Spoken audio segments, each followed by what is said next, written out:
Alright mga kabisik, so meron tayong pupuntahan at i-rescue na motor dahil itong motor na ito ay tumerik kasi nagwala siya, no? Nagwala yung motor at hindi na siya ma-start at muntik pa nga itong madisgrasya at pumunta sa bangin. Okay, at nung try ng start ito, ayaw na. So syempre sa mga ganitong senaryo ay ang importante naman check natin yung gas at saka kuryente. Karamihan ganyan ang kanyang senaryo, mga ganito na biglang nagloko at tumirik. Check nyo lagi yung gas niya kung maayos at yung kuryente ng motor kung meron. Alright, so ayan, sumapit na tayo mga kabisik. So check natin to. So ayan, simulan na natin at napansin natin na tumutulo na yung gas dito sa kanyang karburador. Pero nakalimutan lang na hinigpitan yung kanyang bolt, okay, dito sa kanyang drainage screw natin, no? Ayan, nakalimutan lang na hinigpitan yan, kaya tumutulo na yung kanyang gas, right? Ayan, no? At yun nga, nung chinek natin yung kanyang gas, hindi okay kasi napansin natin na malabnaw ang kanyang gas at kulang sa lamig, no? Parang mainit-init yung kanyang gas, no? Kaya parang unleaded na hinaluan ng regular or unleaded na hinaluan ng diesel, no? Hindi po pwede yung ganun mga kabasic, ano? Ito, binili ito ng binili na may-ari yung gas sa store at syempre iba talaga yung kulay at yan na i-drain na natin para sure tayo na maganda yung gas natin, hindi dapat ganito. So i-drain lang muna natin yung kanyang gas sa lahat, sa kanyang tank at sa carburetor niya. Alright, so ayan, lagyan natin ng premium para mahugasan muna yung maling hindi magandang gasolina. Ayan. Ayaw natin mag-flow. Sige pa, wala. Okay.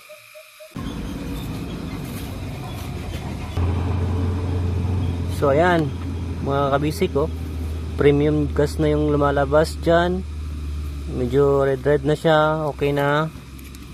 At saka ramdam nyo naman sa kamay ninyo, no, mga kabisik, no, yung lamig ng ating gas na premium. Kanina napakakuan napakalamig na gas yung lumalabas. Okay, close na natin para mapunduhan yung ating carb. Yan. So ayan mga kabisik, so tayo na ay magbukas ng spark plug para check din natin to para sure tayo.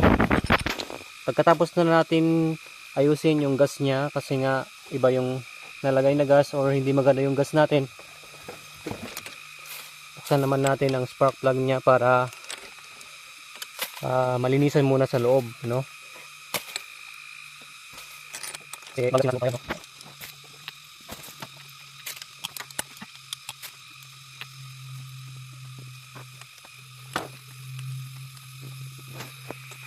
You know, mga kabisik, so talagang flooded na yung kanyang spark plug kasi nga sumobra na yung mga gas na pumasok. Kaya magandang tanggalin nyo yung spark plug ninyo para ibuga na muna yung kanyang naipon dito. So wag muna natin start yung motor, wag na i-on yung ignition switch, i-crank muna natin.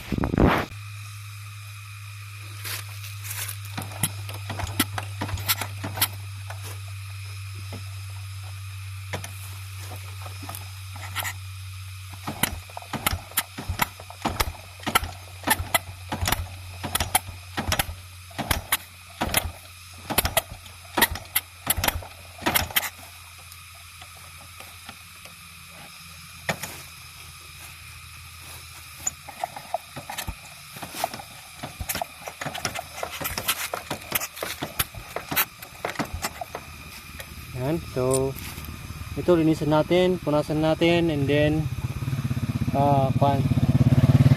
linisan natin.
Alright, okay na. So, siguraduhin natin muna na maayos yung kuryente niya. Check natin. On natin yung ating ignition switch.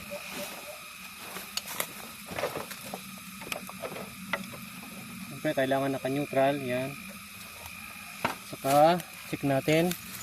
Huwag nyong, pag may bumuhos na gas dito mga kabisik, huwag nyong lalapit doon. Delikado dito sa malayo sa gas. Okay?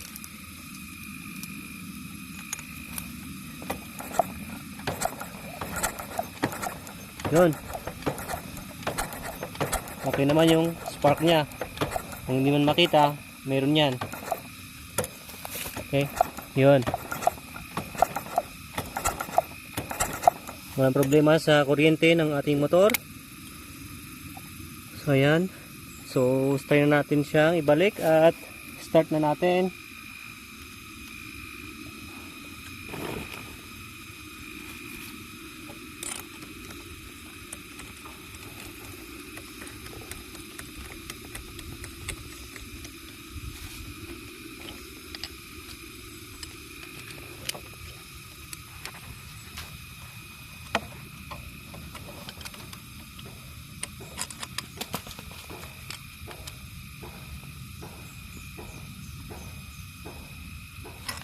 Ayan, tamang higpit. And then start natin mga kaibigan, mga kabisik.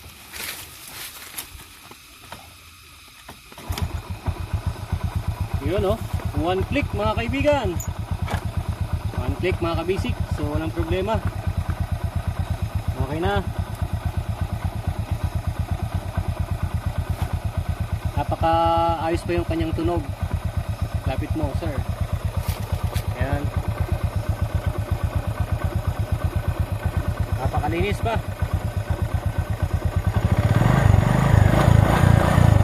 Okay.